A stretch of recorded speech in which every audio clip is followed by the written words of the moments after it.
Crypto काम किस तरीके से करती है और क्या पाकिस्तान में इसके मौके हैं, किस तरह आप इन्वेस्ट कर सकते हैं। पहले तो मैं समझा शायद ये कोई स्कैम प्रोजेक्ट है, इसके पीछे कोई ऐसी हकीकत नहीं है। मुझे अच्छी तरह याद है कि जब ये 2009 में जब इसने स्टार्ट किया था तो उसकी कीमत $0.008 थी, यानी कि 1 सेंट से भी कम थी बिटकॉइन की प्राइस। और आज इसकी प्राइस जो है वो $84,000 पे मौजूद है। पाकिस्तान में किस हद तक रुझान मौजूद है कि आप लोग इन्वेस्ट करें क्रिप्टो में। पाकिस्तान में इस वक्त 2 करोड़ से ज़ायद सार्फिन मौजूद हैं जो क्रिप्टो से मुंसलिक। अगर देखा जाए तो पाकिस्तान में तो पाबंदी थी, पाकिस्तान में तो कोई इसकी मार्केटिंग नहीं हुई, ना इसको पजीराई की गई। अस्सलाम वालेकुम and welcome to the another podcast of Pakistan matters.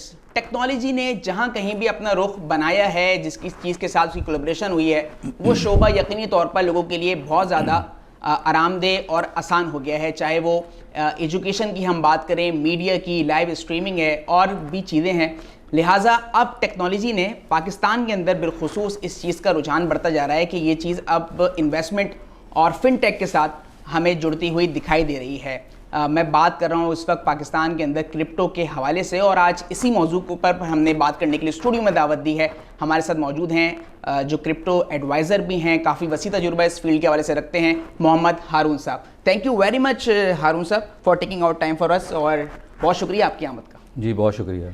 Podcast का थोड़ा सा माहौल ऐसा होता है कि हम थोड़ा सा जो कन्वेंशनल हमारा मीडिया है जिसमें हम थोड़ा बन सवर कर बात करते हैं, चिट चैट करें, और मेरा ज़्यादा फोकस इस चीज़ पे होगा कि मैं आपसे समझ सकूं कि बुनियादी तौर पे क्रिप्टो काम किस तरीके से करती है और क्या पाकिस्तान में इसके मौके हैं, किस तरह आप इन्वेस्ट कर सकते हैं।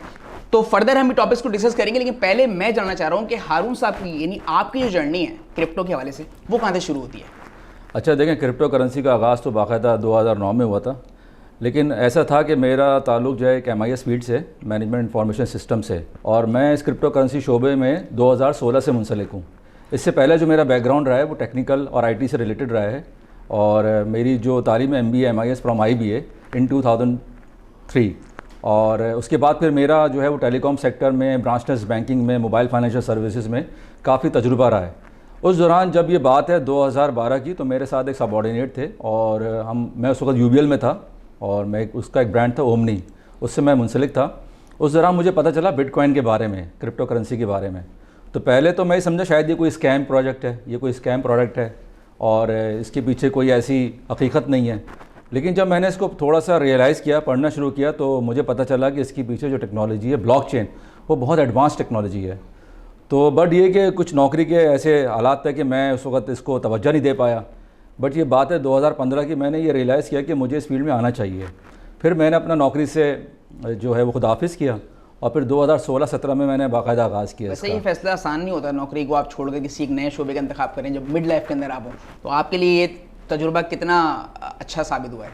देखें, बात तो ये है कि कारोबार करना इतना आसान नहीं है, और आप जब किसी आइडिया को लेके चलते हैं, सबसे पहले तो आपको उस पर कारबंद रहना पड़ता है। ठीक है, नौकरी करना एक डिफरेंट आर्ट है, कारोबार करना एक डिफरेंट है। मैं ज़िंदगी में सोचता था कि एक रियलाइज़ करता था कि यार कभी कारोबार करके देखना चाहिए, लेकिन कारोबार करने से पहले आपको ये सोचना होता है कि आपकी महारत क्या है, आपकी स्किल्स क्या है, आप पैसे कैसे बना सकते हैं। ठीक है, नौकरी करने में तो आपको ये टास्क दिया जाता है, आपको उसके पैसे मिलते हैं। ऐसा नहीं था कि मेरे कोई पैसे नहीं अच्छे मिल रहे थे, मुझे काफ़ी अच्छे पैसे मिल रहे थे उस दौरान भी। लेकिन मैंने सोचा कि कारोबार तो मैंने करना है ज़िंदगी में, और कारोबार करने के मेरे 2 मकसद थे। एक तो ये कि इसमें आपको फ्रीडम मिलता है। फ्रीडम का मतलब ये होता है कि आप ये सोच रहे हैं कि जो मैं करना चाह रहा हूँ वो मैं कर सकता हूँ। ठीक है, नौकरी में करते हुए आप ये सब कुछ नहीं कर सकते आप। और दूसरा ये था कि इसमें विजडम आना बहुत ज़रूरी। विजडम का मतलब ये होता है कि आपके पास एक ऐसी हिकमत हो कि जिससे आप पैसा बना सकें आप। लेकिन उससे पैसा बनाने के लिए आपके पास ज़रूरी है कि कोई ऐसी हिकमत, कोई ऐसी आपके पास स्किल्स, कोई आपके पास महारत होनी चाहिए जिसकी मदद आप बना सकते हैं। तो उससे पहले मैंने 1-2 स्टार्टअप पे काम भी किया, जैसे क्राउड फंडिंग थी पाकिस्तान में रियल इस्टेट में, और एक प्रोजेक्ट भी हमारा चल रहा है, लेकिन पाकिस्तान में अभी तक क्राउड फंडिंग की कोई रेगुलेशंस नहीं है। इसके अलावा मेरा अपना घर खाना एप्लीकेशन पे मैंने काम किया। जब मैंने इसको 5-6 महीने चलाया साथ साथ, लेकिन वो कुछ रेवेन्यू के मुझे इश्यूज़ आ गए थे। उस दौरान जब मैं बिटकॉइन और क्रिप्टो करेंसी को मैंने पढ़ना शुरू किया, मैंने इस पर कोई ट्रेड वगैरह करना शुरू की, देन आई रियलाइज़ कि इसमें तो काफ़ी ज़्यादा पोटेंशियल है। फिर मैंने सारे वो काम छोड़ के, और नौकरी को तो मैं खुदाफिज़ कर चुका था, 2016 से मैंने फिर बाकायदा आगाज़ किया इसका। और अल्हम्दुलिल्लाह ये कि मैं आज भी इस फील्ड से मैं मुंसलिक हूँ, और मैं देखता हूँ कि इसका फ्यूचर जो है अभी भी बहुत ज़्यादा ब्राइट है, और पाकिस्तान में तो इसके बहुत ज़्यादा चांसेस हैं इसको बहुत ज़्यादा इसको फ़रोग़ देने के लिए। और मेरे ख़्याल से ये बहुत अच्छा फैसला है ज़िंदगी का, और मैं अभी तक इस पर कायम दायम हूँ। आप ब्लॉकचेन का बार बार जिक्र कर रहे हैं, मैं तो ज़ाहिर है कि हमारे व्यूअर्स भी, अगर हम इनिशियली इसको समझना चाहें कि ब्लॉकचेन का आप मुस्तकिल जिक्र कर रहे हैं, बुनियादी तौर पर ब्लॉकचेन है क्या? अच्छा, सबसे पहले तो मैं आपको ये बताऊंगा कि 2009 में हुआ क्या था। 2008 में फाइनेंशियल क्राइसिस आए थे, जहाँ पर यूके, यूएसए और डिफरेंट जो यूरोपियन कंट्रीज़ थी वहाँ पे कोलैप्स कर गई थी मार्केट, फाइनेंशियल मार्केट। तो उसके बाद हुआ ये था कि 2008 की बात है और बिल्कुल आखिरी महीनों की बात है, एक सतोशी नाकामोटो नामी एक आदमी ने एक पेपर जारी किया था जिसका नाम था P2P इलेक्ट्रॉनिक कैश। आप इसको गूगल पे सर्च कर सकते हैं, ये 8 पेजेस का ये आपको एक आर्टिकल मिलेगा। उसमें उसने ये डिफ़ाइन किया कि इस वक्त दुनिया में 2 बड़े चैलेंजेस हैं। एक तो ये कि सेंट्रलाइजेशन ख़त्म हो जानी चाहिए, यानी कि जो इजारादारी है बीच में बैंक्स की या सिस्टम की या कोई ऐसे थर्ड पार्टी जो 2 पार्टीज़ के दरमियान जो है वो उस ट्रांजेक्शन को वैलिडेट करता हो, उसकी इजारादारी ख़त्म होनी चाहिए। उसकी वजह से उसने ये बिटकॉइन का आगाज़ किया। वो एक ऐसी एप्लीकेशन बनाई, वो भी ब्लॉकचेन के ऊपर, जिसका उसने नाम ही बिटकॉइन रखा उसने। और उसका मकसद भी ये था कि 2 आम आदमी, 2 पार्टीज़ या 2 ऐसी चीज़ें आपस में मिलकर एक दूसरे को ट्रांजेक्शन कर सकें बगैर किसी थर्ड पार्टी के। अगर हम किसी बात करते हैं, जैसे मैं अगर आपको कोई चीज़ ट्रांसफ़र करता हूँ या आपसे कोई चीज़ लेता हूँ, तो बीच में सेंट्रल पार्टी का रोल बड़ा इंपॉर्टेंट रोल प्ले करता है। जैसे याहू है, गूगल है, बैंक्स हैं, ये सारे थर्ड पार्टी का रोल या आपके सेंट्रलाइजेशन पार्टी का रोल प्ले करते हैं। तो ब्लॉकचेन जो आगाज़ बेसिकली, ब्लॉकचेन वैसे तो पुरानी है टेक्नोलॉजी है, लेकिन इसको जो प्रमोट किया गया वो बिटकॉइन के ज़रिए किया गया और बिटकॉइन की जो बुनियाद है वो ब्लॉकचेन पे रखी गई है। तो ब्लॉकचेन एक डिसेंट्रलाइज टेक्नोलॉजी है, एक डिस्ट्रीब्यूटेड लेजर टेक्नोलॉजी है और इसमें सबसे बड़ा जो इसका जो एक अफादियत है वो ये कि एक तो इसमें डबल स्पेंडिंग नहीं होती और दूसरा ये कि इसमें सेंट्रलाइजेशन नहीं है। ये 2 बड़े मेजर इश्यूज़ थे जो सतोशी नाकामोटो ने इसको सॉल्व किया और उसके बाद फिर वो करेंसी 2009 के बाद आपके सामने है। आज उसको आप देख लें उसकी क्या प्राइस है। और मुझे अच्छी तरह याद है कि जब ये 2009 में जब इसने स्टार्ट किया था तो उसकी कीमत $0.008 थी, यानी कि 1 सेंट से भी कम थी बिटकॉइन की प्राइस। और आज इसकी प्राइस जो है वो $84,000 पे मौजूद है और आने वाले वक्तों में आपको ये और ज़्यादा नज़र आएगी प्राइस ऊपर जाते हुए। तो पाकिस्तान में अगर हम बात करें इस वक्त क्रिप्टो के हवाले से, हमें तो जो रुझान दिखाई देता है वो यूनिवर्सिटीज़ के स्टूडेंट, मोस्टली कॉलेजेस के स्टूडेंट हैं कि जो चाहते हैं कि क्रिप्टो में थोड़ा इन्वेस्ट करें, बिटकॉइन की तरफ जाएँ। ओवरऑल जो इस वक्त सिचुएशन इस तरह आप बता रहे हैं, पाकिस्तान में किस हद तक रुझान मौजूद है कि आप लोग इन्वेस्ट करें क्रिप्टो में? अच्छा, मज़े की बात है कि पाकिस्तान में क्या दुनिया भर में काफ़ी लोगों ने इसको पजीराई इसको मिली और इन्होंने इसको खुद प्रमोट किया और बगैर किसी मार्केटिंग अगर देखा जाए। और हैरत की बात है कि पाकिस्तान में इस वक्त 2 करोड़ से ज़ायद सार्फिन मौजूद हैं जो क्रिप्टो से मुंसलिक हैं। 2 करोड़ से ज़ायद? जी बिल्कुल, 2 करोड़ से ज़ायद। और ये मैं आपको एक ऐसा डेटा बता रहा हूँ जो हमारे इदारों के पास मौजूद है। उसमें जो बहुत सारी एक्सचेंजेस हैं उनका बड़ा इंपॉर्टेंट रोल वो प्ले करता है। अगर देखा जाए तो पाकिस्तान में तो पाबंदी थी, पाकिस्तान में तो कोई इसकी मार्केटिंग नहीं हुई, ना इसको पजीराई की गई पाकिस्तान में। उसके बावजूद ये चीज़ें इसके अंदर एक ऐसी अट्रैक्शन है इस टेक्नोलॉजी में या इसको ट्रेड करने में एक ऐसी अट्रैक्शन है कि इसमें हर उम्र के आदमी जो है वो हिस्सा ले सकता है। अगर आप पाकिस्तान स्टॉक एक्सचेंज का हाल देखें तो उसमें आज भी 4 लाख से ज़्यादा लोग नहीं हैं इतने अरसे में जाके, 35, 40, 50 साल के बाद जाके। लेकिन अगर आप इसको देखें 2017 के बाद से लेकर अब तक का आप डेटा उठाएँ तो इस वक्त मजमूई तौर पर 2 करोड़ से ज़ायद सार्फिन इससे मुंसलिक हैं।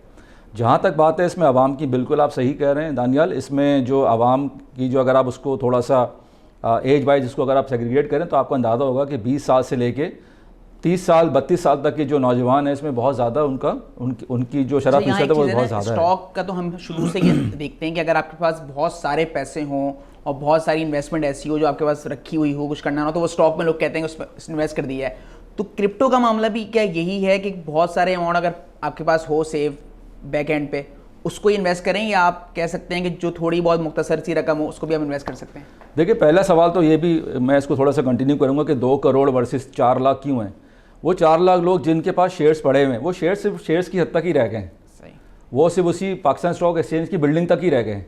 लेकिन अगर आप बात करें किसी टोकनाइजेशन की बात करें, किसी कॉइन की बात करें, उसको मैं किसी दूसरी यूटिलिटी में यूज़ कर सकता हूँ, गेमिंग में यूज़ कर सकता हूँ, डिफाई में यूज़ कर सकता हूँ, मैं उसको डिफाई में यूज़ कर सकता हूँ। ये मुख्तलिफ़ किस्म की टेक्नोलॉजीज़ हैं, AI के तौर पर मैं यूज़ कर सकता हूँ, लेकिन मैं उसी स्टॉक को AI में यूज़ नहीं कर सकता।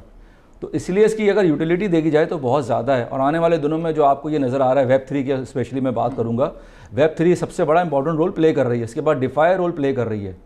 तो इसका मतलब ये है कि इस टेक्नोलॉजी को मैं इसके साथ आप कंपेयर नहीं कर सकते स्टॉक के साथ। आप ये कहना कि स्टॉक अलग, मैं अभी भी कहता हूँ कि स्टॉक का और क्रिप्टो करेंसी का बहुत फ़र्क है, ज़मीन आसमान का फ़र्क है।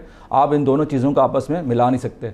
स्टॉक जो है वो सिर्फ स्टॉक तक रह जाता है, उस स्टॉक के शेयर्स आप कहीं और यूटिलाइज़ नहीं कर सकते, जबकि आप ब्लॉकचेन के ऊपर जितने भी टोकन्स कॉइन्स हैं उनको आप कहीं भी यूटिलाइज़ कर सकते हैं अगर उनकी यूटिलिटी आपको नज़र आती हो। तो ये सवाल बड़ा इंपॉर्टेंट बनता है कि आया कि इन दोनों में कितना फ़र्क है।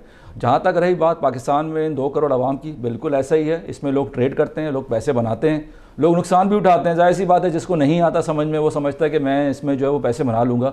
उसको ये देखना पड़ता है कि उसने जो स्टॉक लिया है, इसने जो टोकन या कॉइन लिया, उसने इसकी एंट्री कहाँ ली है, उसकी सबसे इंपॉर्टेंट रोल ये प्ले करता है।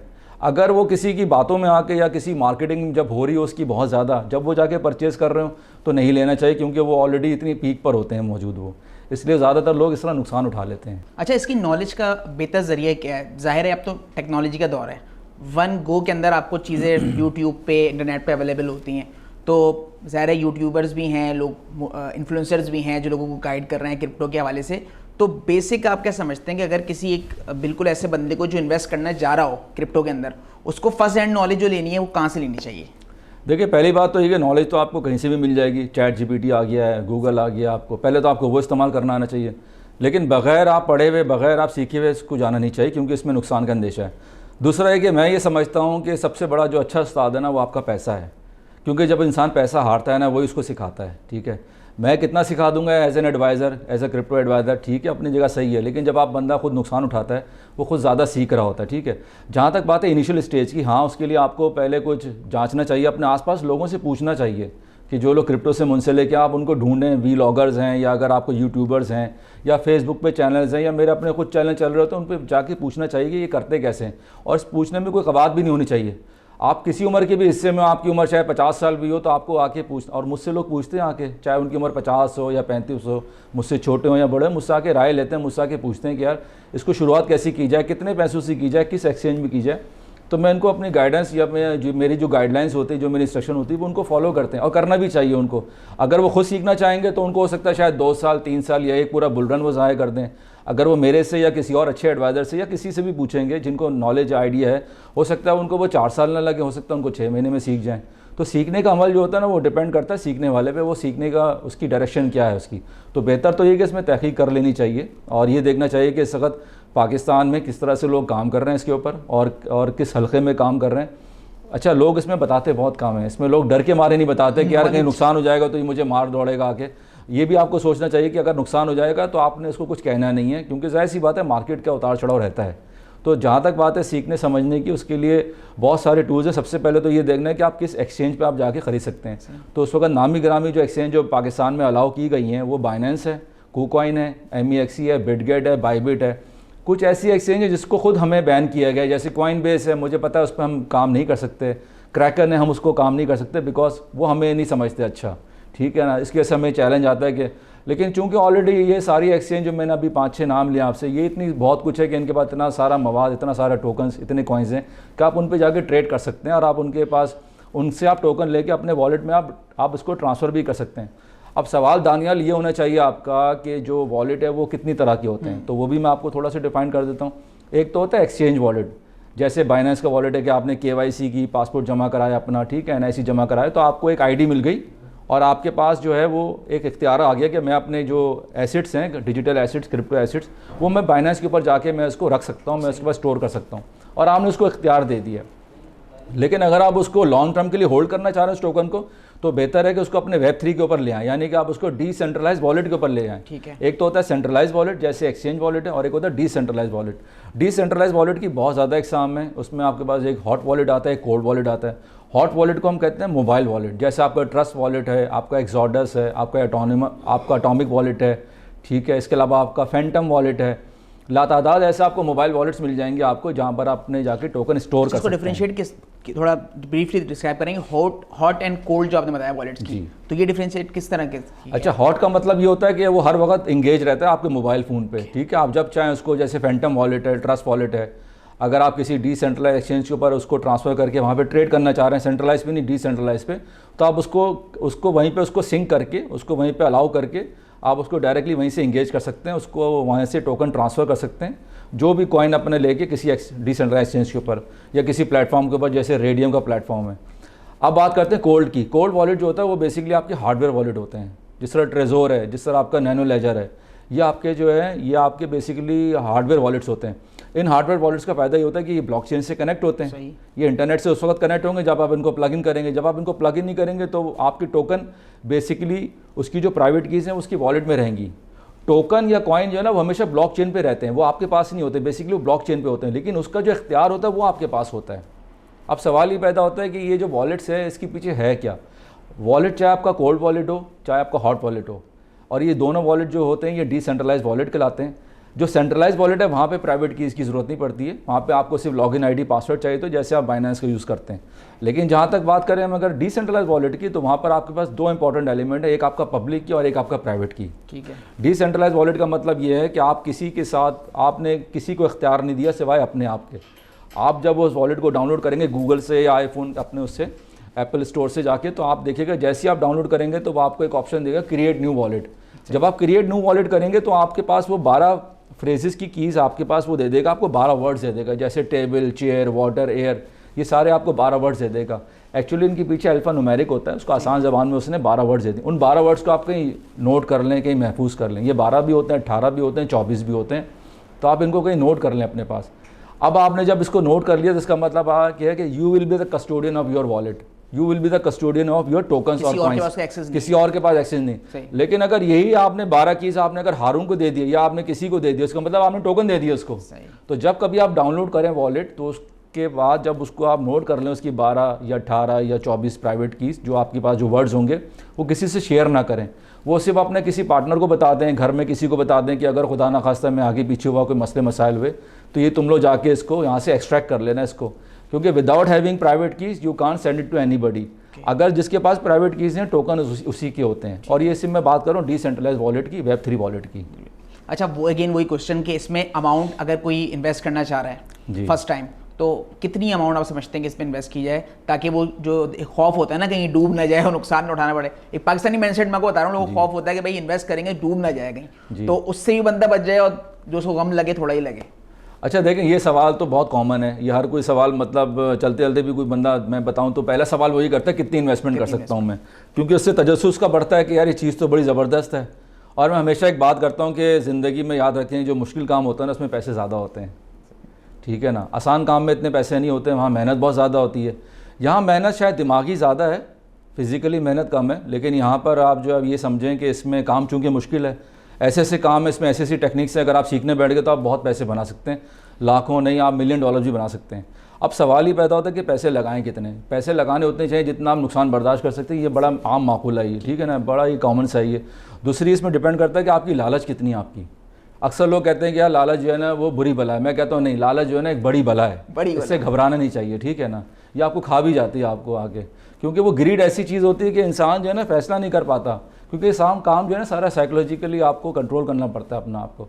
अगर आप एक बहुत ज़्यादा कामनेस के साथ काम कर सकते हैं, आप एक ठंडे मिजाज के आदमी हैं और आप जो है वो बहुत ज़्यादा अफरा तफरी में नहीं रहते, तो आपके लिए काम बहुत अच्छा है। लेकिन आप हर दफ़ा आप जो है वो हाइपर एक्टिव रहते हैं और हर दफ़ा जो है आप किसी बात पे परेशान हो जाते हैं, तो ये काम आपको सूट नहीं करता। मतलब पूरा दिन पैसे इन्वेस्टमेंट से पहले की मैं बात कर रहा हूँ आपसे, ये मिजाज का होना बड़ा ज़रूरी है। पूरा दिन मतलब आपका ध्यान आपको रखना पड़ेगा अगर आप ट्रेड करना चाह रहे हैं। लेकिन अगर आप लॉन्ग टर्म ट्रेड करना चाह रहे हैं, लॉन्ग टर्म इन्वेस्टमेंट करना चाह रहे हैं, तो उसके लिए आसान तरीका ये कि आप कोई भी मिनिमम आप इन्वेस्टमेंट जो आपके पास अभी सेविंग ऐसी है जिसको आप हाथ ना लगाएं अगले 1 साल, 6 महीने, 8 महीने तक, जो आपकी ज़रूरत का हिस्सा ना हो, तो आप उसको लेकर आए इन्वेस्टमेंट के तौर पर। और आप फिर किसी एडवाइज़र की राय लें या खुद रिसर्च करें, ये देखें कि कौन से ऐसे प्रोजेक्ट हैं जिनमें कॉइन्स या टोकन्स हैं जो आपको अच्छा मुनाफा दे सकते हैं। अब डिपेंड करता है कि आप लाख रुपए लगाएं। अब लाख रुपए लगाएंगे तो आप अंदाज़ा लगा लें उसमें कितना डॉलर आएगा। आजकल जो डॉलर का जो हमारा USDT का रेट चल रहा है, जैसे वो 290 या 295 का रेट चल रहा है, तो वो आपको $330 देगा आपको, यानी कि 330 USDT देगा आपको वो। अब 330 USDT देखा जाए तो दरअसल बहुत छोटा सा अमाउंट है ये, वरना इससे पहले 1 लाख रुपये जब 100 रुपये का डॉलर था तो उस वक्त 1000 USDT आते थे, अब 330 USDT आते हैं। अब आपने अगर किसी जगह 330 USDT लगाए किसी एक्सचेंज के ऊपर और आपको पता चला कि एक टोकन ऐसा है जिसकी वैल्यू $1 की है, so you will get 330 tokens against $1। तो आपके पास 330 USDT थे, आपने एक USDT का एक टोकन लिया तो आपके पास 330 टोकन आ गए। अब आपने देखा कि उसकी प्राइस आहिस्ता आहिस्ता ऊपर गई, $1.5 गई, फिर 1.5 से 2 गई, 2 से फिर 1.8 आई। आपको पता होना चाहिए कि इसकी एग्जिट प्राइस क्या है, और डिपेंड करता है कि इस वक्त किस हम सीज़न में मौजूद हैं, हम बेरिश मार्केट में, हम बुलिश मार्केट में। वैसे तो हम बुलिश मार्केट में हैं, ये तो मैं आपको बता दूं, अभी हम बुलिश मार्केट में, और आइंदा आने वाले 6-8 महीने बहुत इंपॉर्टेंट है। अच्छा, ये मतलब अगर जो लोग इस वक्त इन्वेस्ट करना चाह रहे हैं, मतलब अगर हम मार्च के मंथ में अगर हम बैठे हुए हैं, उसका मतलब मार्केट जो है बूस्टअप करेगी इसमें? देखिए मार्केट बूस्टअप करेगी, लेकिन मैं आपको एक बात बता दूं कि बहुत सारे ऐसे टोकन हैं, बहुत सारे ऐसे कॉइन हैं जो पुराने हो चुके हैं, ऑब्सोलीट हो चुके हैं। जैसे प्राइवेसी कॉइन है, एक ज़माने में प्राइवेसी कॉइन में मैंने खुद पैसे बनाए, लेकिन अब प्राइवेसी कॉइन का चर्चा नहीं है। Web3 का ज़्यादा चर्चा है, AI का ज़्यादा चर्चा है, AI एजेंट की ज़्यादा जो है वो आजकल जो है सुनने में आ रहा है, AI एजेंट काम कर रही है। इसके अलावा DeFi का और एक है DeFi और एक है DeFi, दोनों में फ़र्क है। एक होता है DEFI और एक होता है DEFAI। इसको एलेबोरेट यानी कि डिफाई में आप एक आर्टिफिशियल इंटेलिजेंस डाल दें, आप सही है, डिफाई और डिफाई में एक आर्टिफिशियल इंटेलिजेंस डाल देंगे तो DEFAI हो जाएगा। तो आप ढूंढेंगे कहाँ पे वो DEFAI वाले जो आपको प्रोजेक्ट मिल सकते हैं, आप उनमें इन्वेस्टमेंट करें, आप Web3 में इन्वेस्टमेंट करें, आप गेमिंग में इन्वेस्टमेंट करें, ठीक है। प्राइवेसी से आप दूर रहें भी आप, क्योंकि प्राइवेसी ऑलरेडी हो चुकी है और लोग इंतज़ार कर रहे हैं। जैसे मोनेरो है, इसके अलावा जो था वर्ज था, इसके अलावा आपके बहुत सारे ऐसे टोकन है, कॉइन जी कैश, जैन कैश वगैरह, ये ऐसे हैं जो प्राइवेसी कॉइन में आते हैं। इनके बहुत कम चांस हैं कि ये आपको बहुत अच्छा रिटर्न देंगे। हो सकता है 2-3 गुना 4 गुना चले जाएंगे, लेकिन ये आपको 10 गुना 20 गुना 50 गुना की मैं नहीं समझता कि आपको दे सकते हैं। अच्छा, इसमें आपने एक बात की ना कि इसमें साइकोलॉजिकल इफेक्ट भी बहुत ज़्यादा है कि अगर आप हाइपर एक्टिव हैं और घबरा जाते हैं सूरत हाल से, तो बीइंग अ पार्ट टाइमर अगर मैं इसमें इन्वेस्ट करना चाहूँ, एक जॉब मैं करता हूँ उसके साथ मैं चाहता हूँ कि इसमें भी मैं इन्वेस्टमेंट कर लूँ, तो कितना टाइम रिक्वायर्ड होता है कि आप दिन के अंदर दें इस चीज़ को समझने पे, और फिर आप अपडेट भी रहते हैं चीज़ों से, तो इस चीज़ को मैनेज करने के लिए बीइंग एडवाइज़र आप क्या सजेस्ट करेंगे? लेकिन एज एन एडवाइज़र जो है दानियल, मैं ये समझता हूँ कि जो लोग जॉब करते हैं, जो लोग किसी और पेशे से मुंसलिक हैं, उनको चाहिए कि अपने पास लॉन्ग टर्म इन्वेस्टमेंट करें। कम से कम ये कि 6 महीने 8 महीने या साल भर के लिए इसको पार कर लें। आपने कहा कि मेरे पास 1000 USDT है, यानी कि $1000 हैं, तकरीबन ये बनते हैं कोई 3 लाख रुपये। आपने 3 लाख रुपये की सरमायाकारी की और आपने वो टोकन या कॉइन्स आपने लेके रख ली। अब आपने सुबह उठ के ये नहीं देखना कि उसका रेट क्या चल रहा है, वरना आप जो है ना आप पागल हो जाएंगे। आप बोलेंगे यार ये क्या है यार, मैंने सुबह 3 लाख, रात को मैंने 3 लाख का माल उठाया, सुबह 2.25 लाख हो गया, ये क्या हो गया। आपने घबराना नहीं। आपने बहुत सारे ऐसे प्रोजेक्ट हैं जो आपको 3 लाख से 1 लाख पर भी लेके जाएंगे, आपको 50,000 पर भी लेके जाएंगे। लेकिन मैं ये कहता हूँ कि आपको उसकी एग्जिट प्राइस पता होनी चाहिए। पहले तो ये कि आपने बाइंग अच्छी करनी, बाइंग हमेशा ऐसी करें कि आपको मुश्किलात आएँ बाइंग करने में। आपके पास 1000 USDT थे, आपने ऑर्डर लगा दिया किसी भी एक्सचेंज के ऊपर, आपको टोकन नज़र आ रहा है कि यार मेरे पास 1000 USDT हैं और $1 का एक टोकन है, तो आप उसको $1 से लेके 90 सेंट, 80 सेंट, 70 सेंट तक आप उसका बाइंग ऑर्डर लगा दें। हम हमारे यहाँ मर्दों में, लड़कों में एक बड़ी अजीब एक मसला मैंने देखा है कि वो बहुत जल्दी ख़रीदारी कर लेते हैं। जैसे आप शॉपिंग करने कि आप एक दुकान जाएंगे, ख़रीद के ले आएंगे। ख़वातीन की तरह नहीं है, इधर घूम घाम के आ गई और आखिर में कहने लगी मुझे दुपट्टा पसंद नहीं आ रहा, ठीक है। तो ये ज़्यादातर रुझान, ये वाली कैफियत ना आपको ट्रेडिंग में लानी चाहिए, अगर आप इन्वेस्टमेंट और ट्रेडिंग के पॉइंट ऑफ व्यू से बात करो, बाइंग के हवाले से, ताकि आपको एक बाइंग अच्छी मिल जाए। जैसे ही आपको एक बाइंग मिलेगी, हम उसको कहते हैं DCA, डॉलर कॉस्ट एवरेज। अगर आपकी डॉलर कॉस्ट एवरेज अच्छी हो जाएगी तो आपको टोकन की एक प्राइस मिल जाएगी, और आपके ऑर्डर अगर नहीं निकलते नीचे के, आपने $1 से लगा दी नीचे 70-60 सेंट तक, आपका 70 सेंट तक हिट किया और वापस चलना शुरू हो गया, इसका मतलब है you are a very good buyer, आप बहुत अच्छे बायर हैं। वरना नॉर्मली आपने $1 किया, जल्दबाजी में आपने लगा दी और आपने देखा 2 घंटे बाद देखा तो वो $1 से गिर के 80 सेंट पर आ गया, तो आपको 20% लॉस हो गया आपको यही घबराहट शुरू हो जाएगी। तो जब आपने लॉन्ग टर्म इन्वेस्टमेंट करनी है और अगर आपने एक दफ़ा ख़रीदारी करके रख ली है, तो फिर आप उसके एग्जिट प्राइस तक वेट करें उसका, ठीक है ना। वेट करना जो है ना, क्योंकि लोग ना नुकसान तो बर्दाश्त कर लेते हैं, लोग प्रॉफिट अफोर्ड नहीं कर पाते। मेरे सामने ऐसी कई मिसाल है, मैं आपको एक वाक़या सुनाऊँ 2020 का, बड़ा मज़ेदार वाक़या है। एक मेरे जानने वाले थे, उनका कोई दोस्त था, उसने ट्वीट किया और मैं बड़ा हैरान था पढ़ के उस ट्वीट को, कि उसमें उन्होंने ये बताया कि ही परचेज 1000 USDT के उन्होंने कोई परचेज़ किए थे। एक कॉइन था, उसका नाम था शिबा इनू, टोकन था वो शिबा इनू, मीम कॉइन था और बड़ा उस ज़माने मीम कॉइन का आगाज़ हुआ था। जब उन्होंने $1000 की जब ख़रीदारी की ना, उसके 3 महीने बाद वो $1000 गिर के $2 हो गए, यानी कि 500x नीचे आ गया वो। अब बताएं $2 आने का मतलब ये कि अब आप बोलें यार मैं क्या करूँ उस $2 का, ये तो बिल्कुल ही ज़ाया हो गया, खराब में चले गए, क्या करूँ मैं इसका, वो आप पड़े रहते। बट उस बंदे ने उसको बेचा नहीं नुकसान पे। जब वो 100 का आया था या $200 आए थे, उस 1000 के वो $2 हो गए, वो पड़े रहे उसके। But after 4 months he saw इस बैलेंस अराउंड $19,000। उसकी मज़ेदार बात है कि वो 3 महीने बाद, क्योंकि मीम कॉइन का आगाज़ हो चुका था, मीम कॉइन की पूरी रैली आ रही थी मार्केट में, जिसमें शिबा इनू सबसे टॉप पे था। जैसे डोज कॉइन था, उसके बाद फिर आपका शिबा इनू आया था।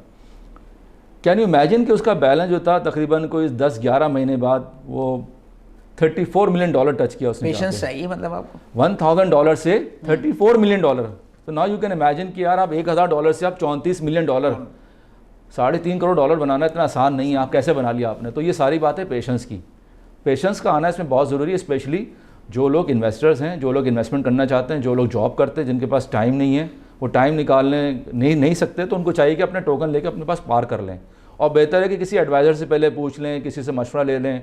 अगर वो कोई फ़ीस चार्ज करते हैं तो आप उसको फ़ीस ज़रूर पे करें, और फ्री की टिप किसी से ना लें, क्योंकि फ्री में टिप देने वाला जो होता है ना बगैर किसी रिसर्च के देता है।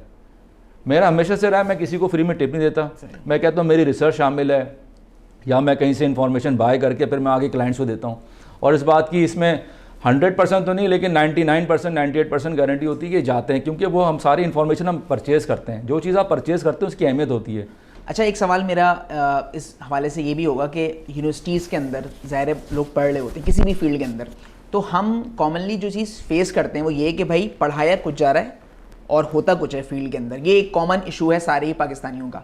तो फाइनेंशियल लिटरेसी वैसे भी हमारे यहाँ इतना ज़्यादा रुझान नहीं है कि लोग समझें कि इन्वेस्टमेंट कहाँ करनी है, कहाँ नहीं करनी है। लोग आज भी वही जो पुराना एक कमेटी सिस्टम होता है कि उसमें पैसे जोड़ के जमा करते हैं और फिर उसको उससे या तो प्लाट रियल एस्टेट में इन्वेस्ट कर देते हैं, या अगर कोई ज़्यादा दिमाग चलता है तो स्टॉक की तरफ चले जाते हैं। तो ऐसी सूरत हाल के अंदर आप क्या समझते हैं बीइंग एडवाइज़र के कितना इंपॉर्टेंट है कि हम यूनिवर्सिटीज़ के अंदर बच्चों को क्रिप्टो और इसके हवाले से प्रॉपर गाइडलाइन दें कि भाई आपको ड्यूरिंग स्टडीज़ जो आप कमा रहे हैं थोड़े बहुत आमदनी वो जमा करें और फिर इसमें इन्वेस्ट करें? अच्छा, ये बड़ा अच्छा सवाल है दानियाल आपका। इसमें देखें दो पहलू हैं क्रिप्टो के हवाले से, ब्लॉकचेन के हवाले से।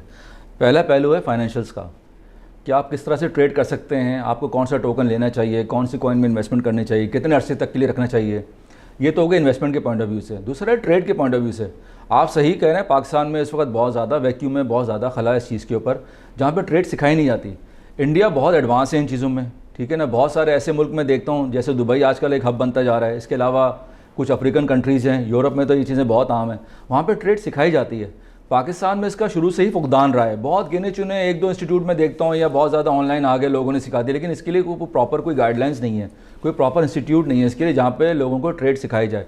ट्रेड जो है बेसिकली पूरी लाइफ है। Trade is not an art, trade is a life. आपको अपनी पूरी ज़िंदगी देनी पड़ जाती है।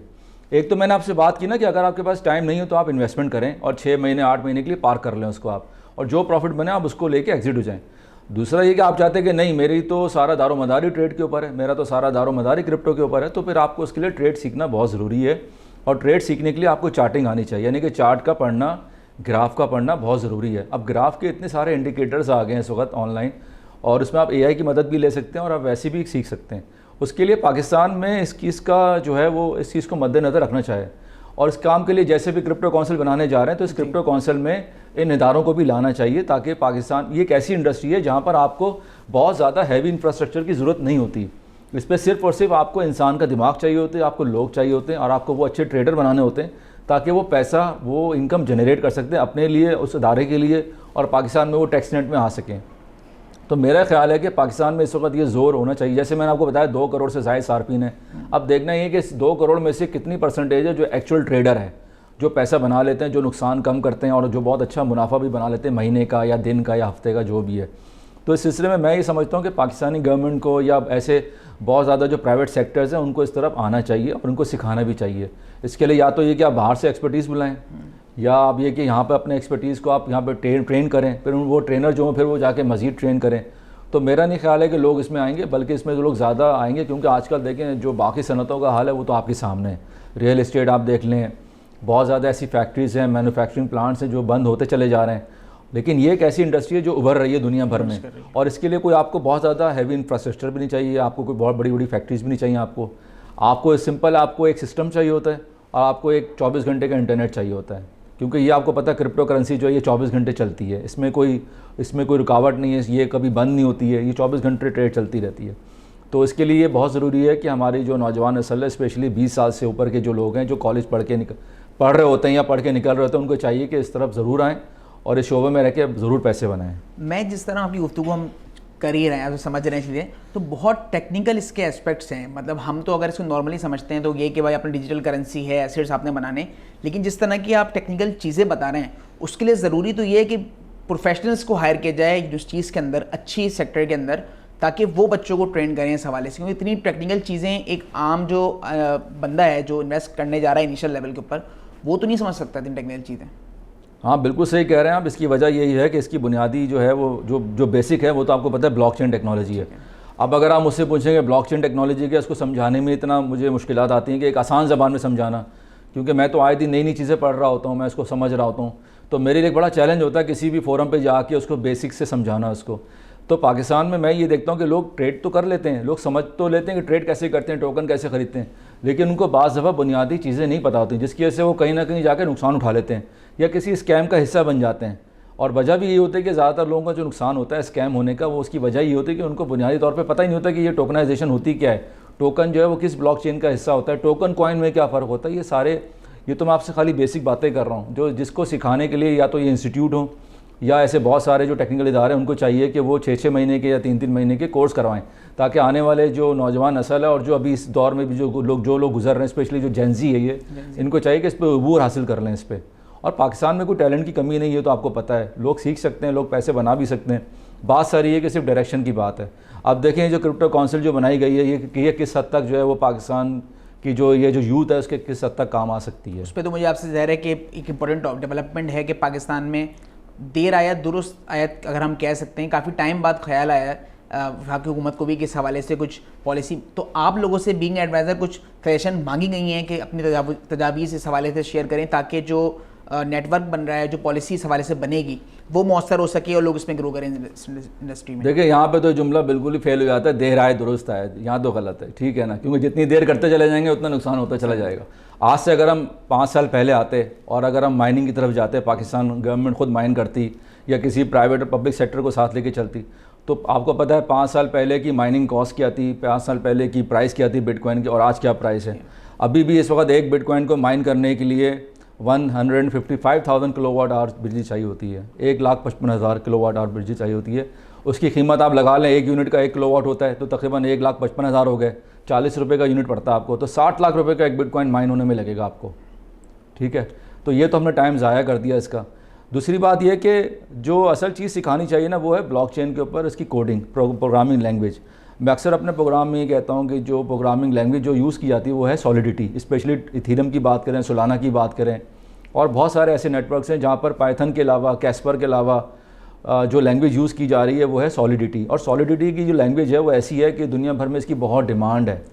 मुझे याद है अच्छी तरह कि 2018 में मुझे यूएई से कॉल आई थी, क्योंकि मैं लिंक्डइन पे काफ़ी, मेरे नेटवर्क मेरा काफ़ी बड़ा था। मैं जब जॉब कर रहा था तो मेरे साथ ऐसे रिसोर्सेज भी थे जो मुझसे कांटेक्ट करते थे जॉब के हवाले से, मेरी जॉब या किसी को चाहिए होता था कोई रेफरेंस के तौर पे कि आप किसी को रेकमेंड कर दें। तो उन्होंने मुझसे कहा था कि यार हमें डेवलपर चाहिए पाकिस्तान से जो सॉलिडिटी लैंग्वेज जानता हो। Then I started searching people among my in my circle, जैसे मैं IBA से हूँ, मैं CBM गया, वहाँ जाके पता किया, बहुत सारे कॉलेज से मैंने पता किया, बट किसी को सिखाया ही नहीं जा रहा था उस दौरान सॉलिडिटी लैंग्वेज।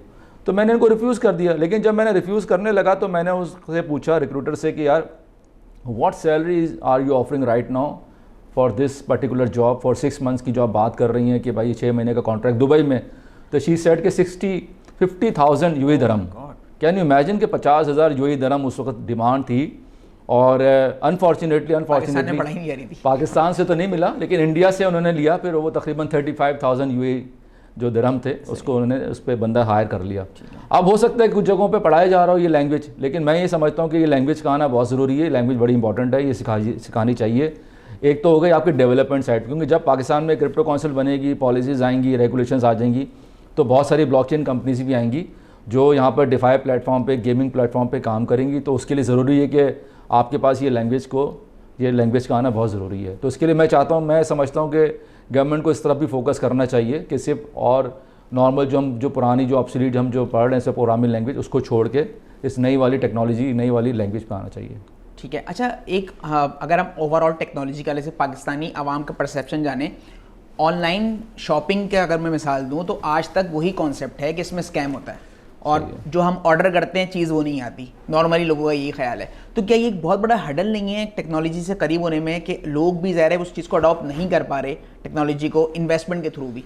तो इस चीज़ को किस हद तक हम मौसर बना सकते हैं कि लोगों को आसानी हो एजुकेट करके, उनको नॉलेज फराहम करके, ताकि जो लोग फर्दर डिपार्टमेंट्स के अंदर अगर कर रहे हैं इन्वेस्टमेंट वो क्रिप्टो की तरफ आएँ? देखिए, इसके लिए तो ये कि जब ये रेगुलेशन की तरफ आ जाएंगे, जब रेगुलेशन ले आएंगे पाकिस्तान में, तो फिर तो हर कोई चाहेगा कि इस तरफ जो है वो खुल के काम करे। बहुत सारे लोग अभी तक इस डर और खौफ से आए नहीं थे कि यार कल को कोई FBR वाले आ जाएं, FIA वाले आ जाएं। तो पहली बात तो ये, ना तो ये लीगल थी ना ये इलीगल थी। टेक्नोलॉजी कभी भी लीगल इलीगल नहीं होती। हाँ, वो रेगुलेट नहीं होती, उसको लाना चाहिए रेगुलेशंस में, उसकी रेगुलेशंस लानी चाहिए। तो मेरा ख्याल है कि पाकिस्तान में इस वक्त जो आप कह रहे हैं जो एक गैप है, वो यही गैप है कि अंडरस्टैंडिंग, बेसिक अंडरस्टैंडिंग। देखें यार, ये तो वक्त के साथ साथ ही आती है। अब आप जब पहली दफ़ा आप बाइनेंस का अकाउंट खोलेंगे या आपको जाके डिसेंट्रलाइज वॉलेट के ऊपर अपना वॉलेट बनाएंगे, तो आप पहली दफ़ा आपको हर चीज़ मुश्किल लगेगी इसमें, खुसूसी तौर पे ये क्रिप्टो करेंसी की मैं बात कर रहा हूँ। लेकिन वक्त के साथ साथ जो आप सीख लेते हैं, आप वक्त के साथ साथ आपको नज़र आ जाता है। तो मेरा ख्याल है कि सिर्फ पब्लिक सेक्टर को नहीं, मतलब प्राइवेट सेक्टर को भी इसमें आना चाहिए। अभी बहुत ज़्यादा इस वक्त आप समझ लें कि गैप पाकिस्तान में मौजूद है और मौजूद था अभी भी। इसको फिल करने के लिए सबके पास इस वक्त गुंजाइश है कि इसमें आके काम करें, इसमें मिलजुल के काम किया जाए। इसमें इदारों को चाहिए कि वो आगे बढ़ के specially colleges, university, school level पे जाके समझाया जाए, बच्चों को समझाया जाए, स्कूल में बताया जाए कि ब्लॉकचेन टेक्नोलॉजी कैसे होती है, कैसे काम करती है, बिटकॉइन की ट्रांजैक्शन कैसे होती है। क्योंकि मैं भी अक्सर जाके फोरम पे समझाने की कोशिश करता हूँ कि बिटकॉइन की ट्रांजैक्शन होती कैसे है और मैं क्यों इस फील्ड में आया। तो उसकी वजह यही थी टेक्नोलॉजी, ब्लॉकचेन टेक्नोलॉजी। और ये ऐसी टेक्नोलॉजी है कि आज तक इसको आप इसमें ये समझ लें कि इसमें आज तक कभी कोई रुकावट नहीं हुई, आज तक कभी बंद नहीं हुआ। ये 2009 से चल रही है ये। ऐसा नहीं है कि आपको कोई रात को फ़ोन आ जाए या मैसेज आ जाए कि 4 घंटे के लिए बंद है, इसमें कभी ऐसा हुआ ही नहीं है, क्योंकि सिस्टम ही ऐसा नहीं है। ये सारा निज़ाम भी डिसेंट्रलाइज के ऊपर है। तो जहाँ तक बात है अंडरस्टैंडिंग की, मैं समझता हूँ कि पाकिस्तान में आवाम को, खुसूसी तौर पे जनरेशन को सीखना चाहिए और इसमें जो मदद ले सकते हैं वो अपने आसपास लोगों से लें, मदद लें, एडवाइज़र से लें, गूगल से मदद ले लें आप, ठीक है ना। कंटेंट तो हर जगह आपको मिल जाएगा। हाँ, समझने में थोड़ा आपको दिमाग चाहिए होगा, ये काम है ज़रा मुश्किल सा, और मैंने आपको हमेशा कहा है मुश्किल काम में पैसे ज़्यादा होते हैं।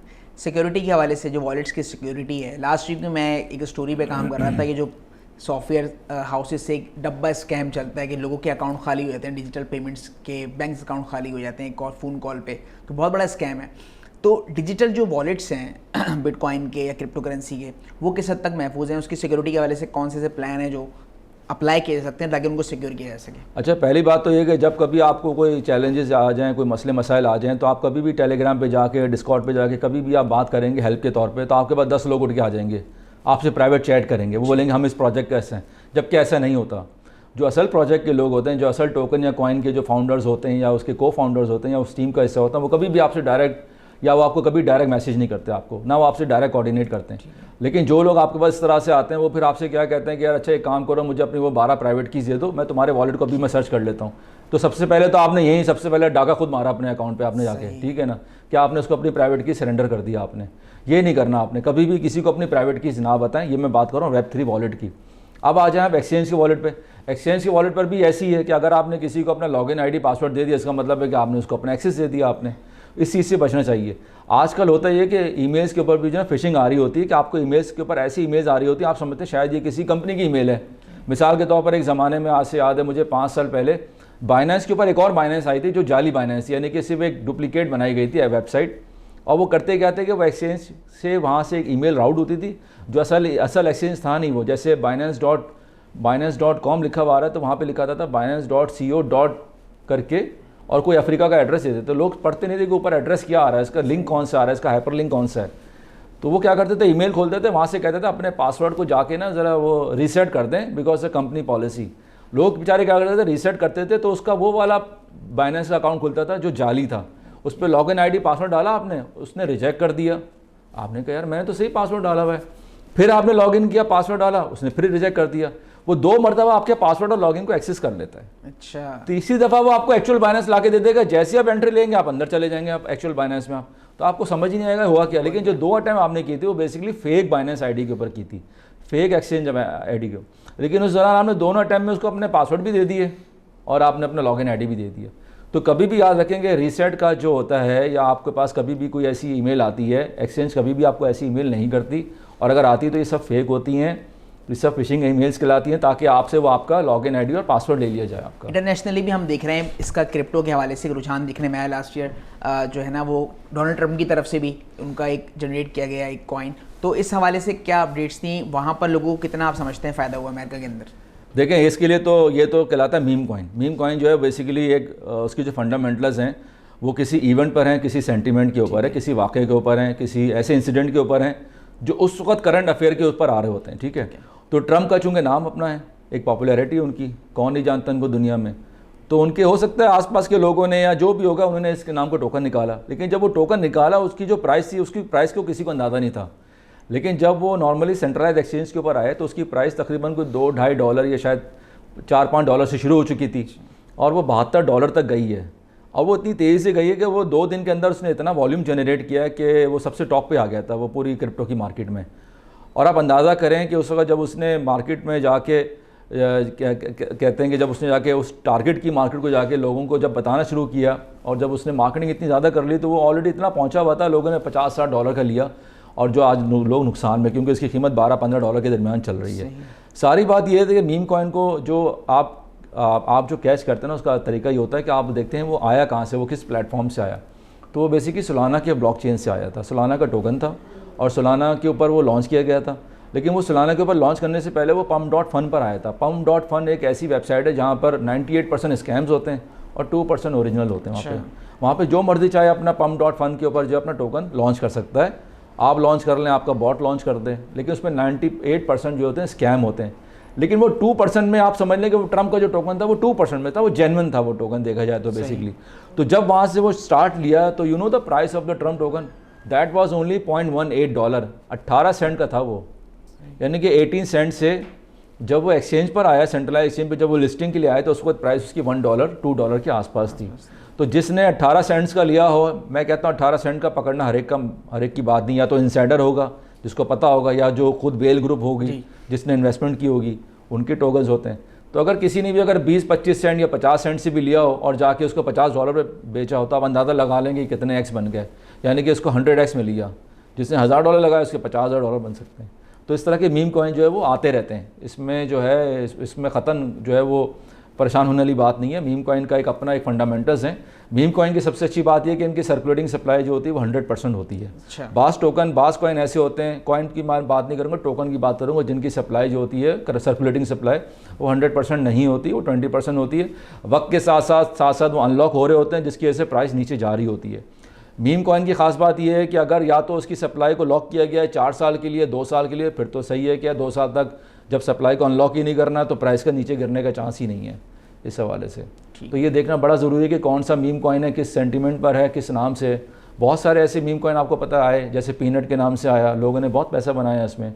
अब आप अंदाज़ा करेंगे, पीनट में एक मैसेज मैंने पढ़ा, उसमें लिखा हुआ था कि उसने तकरीबन कोई $16 की इन्वेस्टमेंट की सिर्फ, एंड ही मेड $2.1 मिलियन।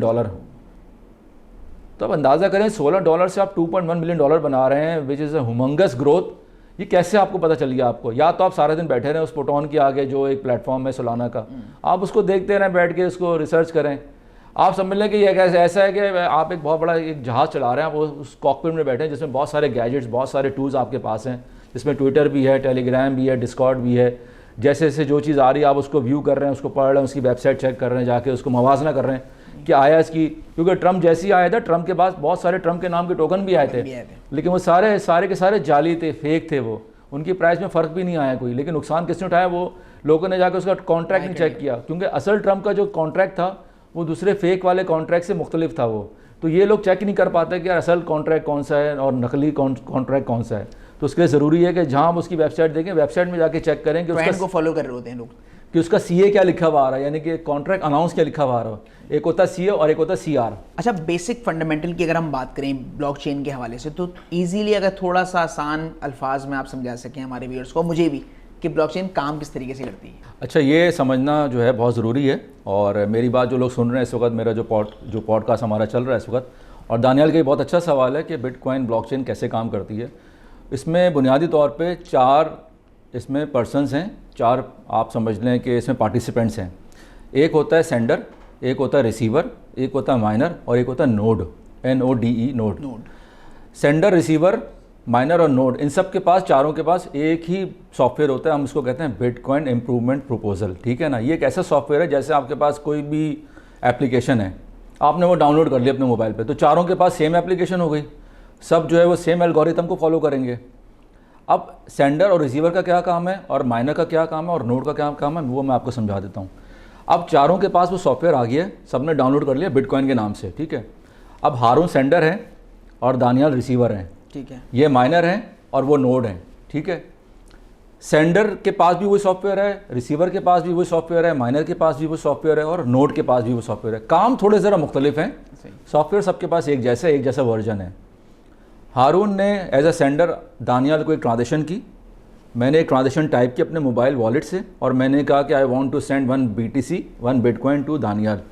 मेरे पास दानियाल का एड्रेस होगा पब्लिक की, मैंने उसके अंदर पब्लिक की रखी, वो एड्रेस मैंने उनसे लिया व्हाट्सएप के ज़रिए या किसी मैसेज के ज़रिए।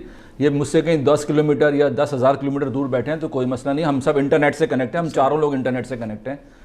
तो मैंने जब उनको ट्रांजेक्शन भेजी तो वो ट्रांजेक्शन सबसे पहले इनके पास नहीं गई, रिसीवर के पास नहीं गई, वो नेटवर्क पे चली जाएगी। समझ लें क्लाउड है, उस क्लाउड के अंदर एक पहली ट्रांजेक्शन अभी हवा में मौजूद है, अभी इसको वैलिडेट नहीं किया गया। जो माइनिंग मशीन है, जिसको माइनर कहते हैं, जो इस वक्त दुनिया भर में 20 मिलियन 2 करोड़ से ज़्यादा इस वक्त मशीनें काम कर रही हैं। अच्छा। किसी के पास 1 करोड़ है, किसी के पास 5 लाख है, किसी के पास 50, इस तरह करके जो है बाकायदा पूल बने होते हैं। फ़र्ज़ कर लें कि एक माइनिंग मशीन है, उसको नज़र आया कि एक ट्रांजेक्शन है, उस ट्रांजेक्शन को उसने क्या किया, वो लिया और उसने उसको वैलिडेट किया कि आया हारून के पास पहले बिटकॉइन थे, तो उसने वो बिटकॉइन लेके आगे दानियाल के लिए रिज़र्व कर लिए कि भाई अब एक बिटकॉइन हारून से दानियाल को रिसीव हो जाएगा।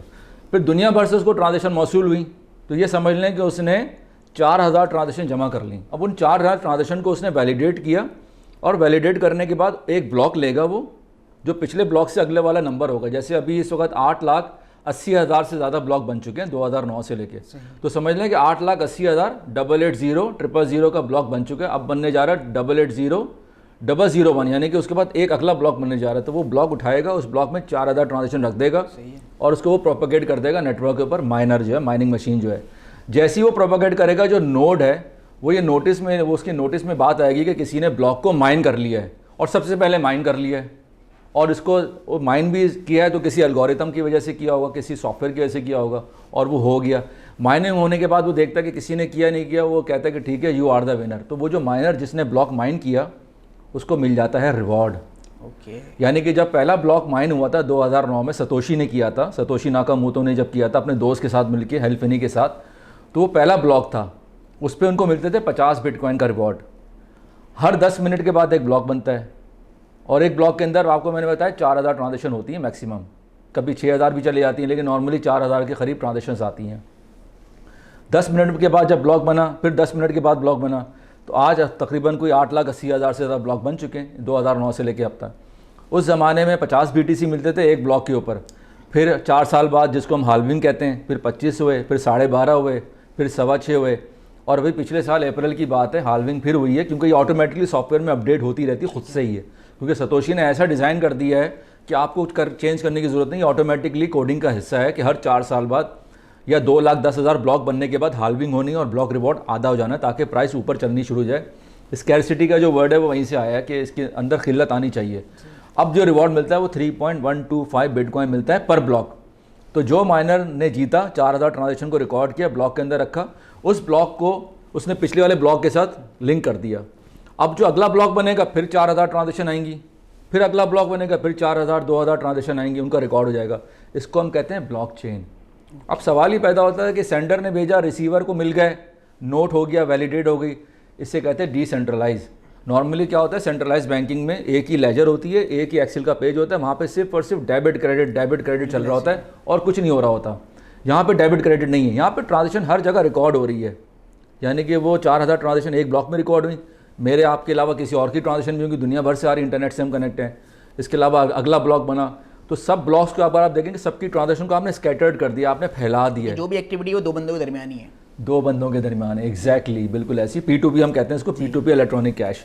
तो इसलिए अगर आप देखेंगे हर ब्लॉक के अंदर आपको 4,000 ट्रांजेक्शन या 2,000 ट्रांजेक्शन आपको नजर आएंगी, तो हर जो ट्रांजेक्शन है वो रिकॉर्ड है। अब आप कहते हैं कि यार मुझे अपना बैलेंस चेक करना है, तो आज से जितने भी ब्लॉक्स में आपके एड्रेस पर जो बिटकॉइन के आ रहे होंगे, अनस्पेंड आ रहे होंगे, यानी जो आपने रिसीव किए होंगे, उन सबको जमा करके वॉलेट बताता है कि दानियाल के पास अब 1 बिटकॉइन है, हारून के पास पहले 5 थे, अब 4 रह गए, 1 चला गया दानियाल को, ठीक है ना। तो इस तरह वो सारा रिकॉर्ड एक जगह नहीं हो रहा था, वो सारी ट्रांजेक्शन रिकॉर्ड करके वॉलेट आपको शो कर देगा। वॉलेट बेसिकली स्टोर नहीं करता, ब्लॉकचेन की जो आपका ब्लॉक होता है ना, उसके अंदर ट्रांजेक्शन रिकॉर्ड हो रही होती हैं। तो आज से लेके जितनी भी ट्रांजेक्शन हो चुकी हैं आपके उस पब्लिक एड्रेस के पर, वो सारा हम जाके चेक कर सकते हैं कि आपके पास आया कितने बिटकॉइन है। तो ये तो रिकॉर्ड हो गया। अब रिकॉर्ड कौन करता है अपने पास, वो करती है नोड।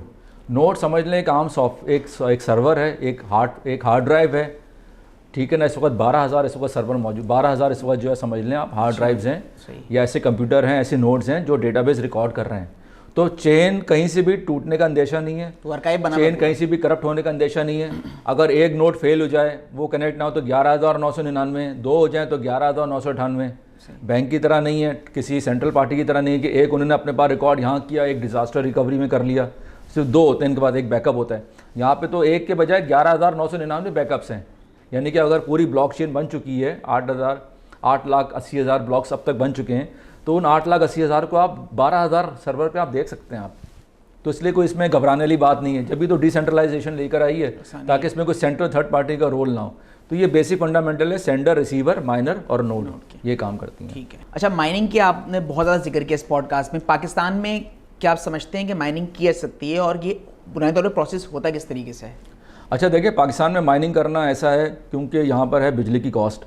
अगर यहाँ पे 40 रुपये का यूनिट आपको पड़ता है ना, तो मेरे नहीं ख्याल है कि आपके बारे में आ सकती है, क्योंकि इसके अंदर जो सबसे ज़्यादा जो कंजम्पशन होती है वो बिजली की होती है।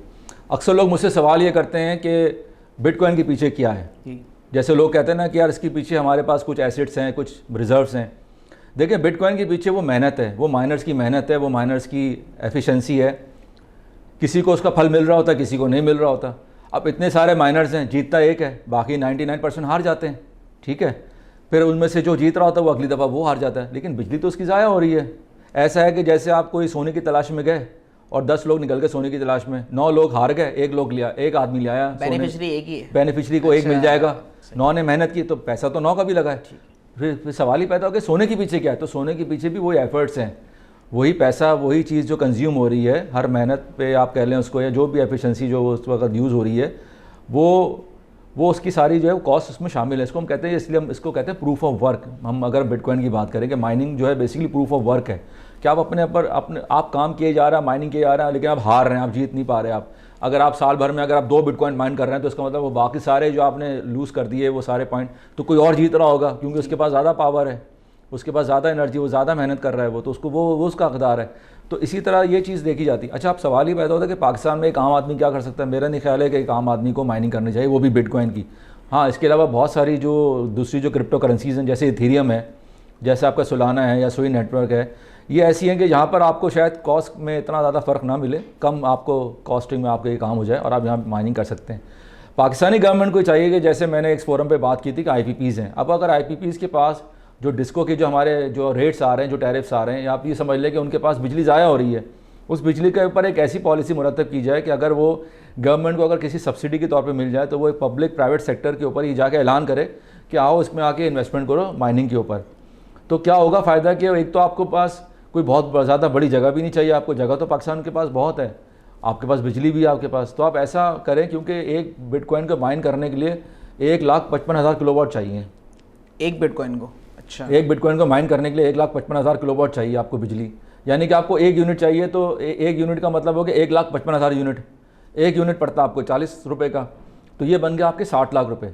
बिटकॉइन की प्राइस अभी चल रही है इस वक्त कोई पौने 3 करोड़ रुपए। ठीक है, सो समझ लें कि 3 करोड़ रुपए का एक बिटकॉइन चल रहा है, तो 3 करोड़ में से 60 लाख तो आपकी बिजली चलेगी, बाकी अपने आप एडमिनिस्ट्रेशन कॉस्ट लगा लें, वहाँ का कैपिटल लगा लें, वहाँ पे आप मशीन के पैसे लगा लें, आप सारी चीज़ें मिला के स्टिल पाकिस्तान कैन मेक, मतलब मैं समझता हूँ कि hundreds of bitcoin in next 1 or 2 years easily. ऐसी सूरत हाल बना सकता है। पाकिस्तान को चाहिए कि एक ऐसी पब्लिक प्राइवेट सेक्टर में पार्टनरशिप करे, और ये गवर्नमेंट लेवल पे करे, लोकल गवर्नमेंट लेवल पे करे, कि हर लोकल गवर्नमेंट अपना जो है ना वो रिसोर्स यूज़ करे और माइनिंग की तरफ जाए ज़रूर। जैसे मैं आपको मिसाल दूँ, एल सल्वाडोर, ठीक है, इसके पास भी इस वक्त कोई मेरे ख्याल से 17-16 हज़ार, मेरा अंदाज़ा है कि 17-16 हज़ार बिटकॉइंस दे ओन।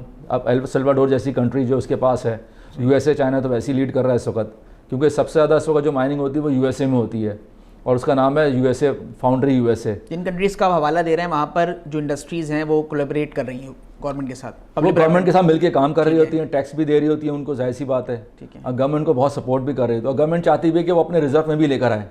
जैसे आजकल एक बड़ा आजकल एक चर्चा चल रहा है क्रिप्टो रिजर्व का, स्ट्रैटेजिक बिजनेस रिजर्व हम इसको कह सकते हैं, SBR। इसमें ये होता है कि जिस तरह आपके पास गोल्ड रिजर्व है, कमोडिटी रिजर्व है, ऑयल रिजर्व हैं, इसके साथ साथ आप क्रिप्टो रिजर्व की तरफ ही आ रहे हैं। भूटान जैसी कंट्री के पास इस वक्त क्रिप्टो रिजर्व इतना ज़्यादा है, तकरीबन कोई $1.6 बिलियन के करीब है। आप समझ लेंगे 33% ऑफ GDP है इस वक्त, और वो सारा बिटकॉइन, इथेरियम और सोलाना की बेस पर है वो।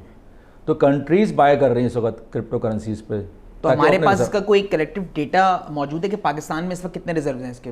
नहीं, पाकिस्तान में तो रिजर्व होंगे तो इंडिविजुअल लेवल पर होंगे, वो तो देखना पड़ेगा कि उनके वॉलेट की आईपी एड्रेस देखने पड़ेंगे कि वो कहाँ से रिफ्लेक्शन आ रही है, ठीक है। तब अंदाज़ा लगा सकते हैं कि पाकिस्तान के पास कितने होंगे। पाकिस्तान के पास इसमें कोई वो नहीं, शक नहीं है, पाकिस्तान के पास बहुत सारी करेंसीज भी होंगी, लेकिन मैं ये चाहता हूँ गवर्नमेंट ऑफ पाकिस्तान खुद सोचे अपने बारे में कि हम कितना रिजर्व रख सकते हैं। ये भी आपका एक एसेट है। जाहिर सी बात है, आपको आप इसको स्ट्रैटेजी रिजर्व में इसलिए लेकर आए, कल को कोई इमरजेंसी पड़ती है मुल्क में तो आपके पास कुछ हो, ऐसा आपके पास ऐसे रिजर्व हों जो आप उसको बेच सकें। और इसके लिए आपको पता है कोई ऑयल की तरह या गोल्ड की तरह कोई बहुत ज़्यादा आपको जगह नहीं चाहिए होती। आपको छोटा सा आपके पास एक वॉलेट होगा, आपके पास एक हॉट वॉलेट जो गवर्नमेंट के पास होगा, जो एसवीपी अपने पास होल्ड करेगी, इसको एसईसी होल्ड करे, जो भी गवर्नमेंट का जो भी इदारा इसको होल्ड करे अपने पास, they can hold in their wallet easily. तो गवर्नमेंट को चाहिए कि इस तरफ ज़रूर सोचे माइनिंग की तरफ, और माइनिंग करने के लिए जो कंपनीज हैं उनको ज़रूर सपोर्ट करें। अच्छा, आप दो चीज़ें का जिक्र पॉडकास्ट में बहुत ज़्यादा हुआ, कहीं टोकन इस्तेमाल कर रहे हैं वर्ड, कहीं कॉइन का, तो मेजर डिफरेंशिएट अगर हम करते हैं टोकन और कॉइन, क्या फ़र्क है? टोकन्स और कॉइन में क्या फ़र्क है, ये तो एक बहुत ही बुनियादी सवाल है और ये होना भी चाहिए। अक्सर लोग इसमें गलती कर रहे होते हैं। मैं अक्सर लोगों से कहता हूँ यार कॉइन ख़रीद लो, तो वो टोकन ख़रीद रहे होते हैं। अच्छा। मैं कहता हूँ कॉइन का मतलब ये है कि जो करेंसी अपनी ब्लॉकचेन का है वो उसका अपना कॉइन है। जैसे सोलाना है, जैसे बिटकॉइन है, जैसे इथीरियम है, जैसे सुई है, जैसे XRP है, रिपल जिसको हम कहते हैं, इसके अलावा ट्रॉन है, इसके अलावा आपका डोज कॉइन है, ये सारे कॉइन्स हैं। इनको टोकन नहीं कह रहे हम, ये कॉइन्स हैं, इनकी अपनी ब्लॉकचेन है। इन ब्लॉकचेन का अपना कॉइन माइन करना बेसिकली, इसको हम कहते हैं कॉइन।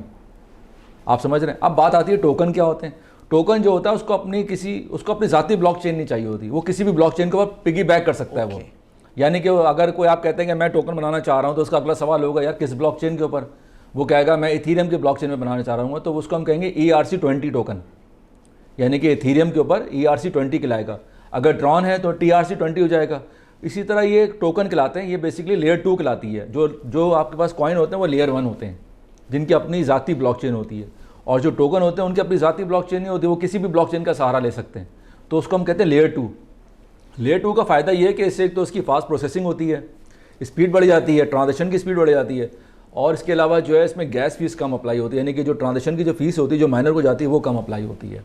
लास्ट क्वेश्चन आपसे ही पूछूंगा कि आप हमारी ऑडियंस को, जो सुनने वाले जिन्होंने पॉडकास्ट पूरा सुना है, क्या मैसेज देना चाहेंगे इन्वेस्टमेंट के लिहाज से? कौन सा इस वक्त मौका है? आपने खुद भी कहा पॉडकास्ट में कि इसमें मौका है कि बूस्टअप मार्केट करेगी, इसमें इन्वेस्ट करना चाहिए। तो पूरी पॉडकास्ट को अगर हम कंसाइज एक मैसेज थोड़ा सा आपकी तरफ से मिल जाए कि इस पूरी फील्ड के हवाले से किस वक्त राइट टाइम है और किस अंदाज से आपको इन्वेस्ट करना चाहिए? देखिए, पिछले साल अप्रैल की बात है जब हाल्विंग हुई थी, और हिस्ट्री हमेशा ये कहती है कि जब भी हाल्विंग होती है उसके 500 दिन के अंदर बुल रन आता है। ठीक है, यानी कि बुल रन आएगा, और ये बुल रन जो होगा ये चौथा बुल रन है, इसको हम सुपर साइकिल कहते हैं। और this bull run is very insane, ये बहुत ही ख़तरनाक बुल रन होगा, इसमें बहुत पैसे बनेंगे। और मैं आपको अंदर की एक राज बताऊंगा बिल्कुल आखिर में जब आपका पॉडकास्ट का एंड होगा। दूसरी बात यह कि मैं ये समझता हूँ कि इसमें इन्वेस्टमेंट करना बहुत ज़रूरी है, और ये बहुत अच्छा मौका है। हालात आपको पता है पाकिस्तान में इस वक्त क्या चल रहे हैं, और आप कहीं भी पैसा लगाएंगे इतना अच्छा रिटर्न आपको कोई भी नहीं दे सकता। हाँ, लेकिन उस टोकन में, उस कॉइन में पैसे लगाएं जहाँ पर आपके पास पूरी मालूमात हो उसके बारे में। या तो आप किसी एडवाइज़र से मदद लें, या आप खुद जाके अपनी रिसर्च कर लें और ये देख लें कि आप क्या समझते हैं कि उसकी एग्ज़िट प्राइस क्या होगी। देखें, प्रॉफिट जो दारोमदार होता है वो आपकी एंट्री और एग्ज़िट पर होता है। बिल्कुल ऐसी $1 की चीज़ लेके $100 पे बेचना, ये सबसे अच्छा प्रॉफिट है, यानी कि 100x, यानी कि 10 लाख के आपने 10 करोड़ बना लिया आपने। ठीक है, लेकिन अगर आप समझते हैं कि यार मैंने $1 का तो ले लिया है, ये तो जा ही नहीं रहा ऊपर, अब वजह क्या है ना जाने की? या तो उसकी सप्लाई अनलॉक हो रही होगी, या उसका यूज़ केस पुराना हो चुका होगा, या वो पहले एक दफ़ा ऑल टाइम हाई अपना कर चुका होगा आज से कोई 4 साल पहले के बुल रन में। तो इस बुल रन में मेरी तो ये सबको नसीहत है, ये एडवाइस है कि आप उन वाली करेंसीज़ में जाएँ, उन वाले टोकन्स में जाएँ जहाँ पर नए आपके पास प्रोजेक्ट्स हैं, नई टेक्नोलॉजी है, नई वाली कैटेगरीज़ हैं। जैसे मैं AI की बात करूँ, AI एजेंट की बात करूँ, डिफाई की बात करूँ, Web3 की बात करूँ, ये सब नई टेक्नोलॉजी हैं। डीपिन की बात करूँ, ठीक है ना, ज़ीरो नॉलेज सिंक्रोनाइज की बात करूँ, ये सब नई टेक्नोलॉजी हैं। इनको पढ़ें, इन पे ज़रूर रिसर्च करें और ज़रूर इसमें इन्वेस्टमेंट करें। लेकिन जब करें तो ये सोच के करें कि अगर नुकसान हुआ तो इसके ज़िम्मेदार आप ही होंगे, ना क्रिप्टो करेंसी होगी, ना उसकी मार्केट होगी। और मैं ये समझता हूँ कि इस वक्त सबसे बेहतरीन जो इस वक्त टाइम है वो यही है पैसे बनाने का, और वो भी क्रिप्टो करेंसी से। अच्छा, आखिर में ये कहूँगा कि जो लोग मेरी बात सुन रहे हैं, जो लोग ट्रेड समझते हैं, जो लोग देखते हैं अंदर की, मैं आपको एक राज की बात बता देता हूँ कि अगर आपने बुल रन को देखना, अगर आप समझते हैं कि बुल रन आ रहा है और उसका आगाज़ हो चुका है, या जो ऑल्ट सीज़न है हम जिसको कहते हैं, तो आप हमेशा जाके इथीरियम और BTC की पेयरिंग चेक कर लें। आप जाके सही। आप जाके इथीरियम और बीटीसी की पेयरिंग, जब इथीरियम बीटीसी की पेयरिंग में आपको फ़र्क नज़र आएगा, वहाँ से हमारा ऑल्ट सीज़न शुरू हो जाएगा। सही, ये टेक्निकल बात भी आपने बताई, थैंक यू वेरी मच हारून भाई, आपने बहुत टेक्निकल अंदाज में और आसान अल्फाज में भी हमें बिटकॉइन के बारे में समझाया। नाज़रीन, ये पॉडकास्ट हमारी स्पेशली क्रिप्टो को समझने के हवाले से ही थी, ताकि लोग इन्वेस्टमेंट का जो एक बड़ा ज़रिया इस वक्त है और डिजिटल जो एसेट्स आप जिस अंदाज से बना सकते हैं और पाकिस्तान की इकॉनमी के अंदर अपना किरदार किस तरीके से एक आम पाकिस्तानी भी अदा कर सकता है, ये तमाम तर पॉडकास्ट इसी हवाले से थी। हमें दीजिए इजाज़त। अल्लाह हामिद नासिर।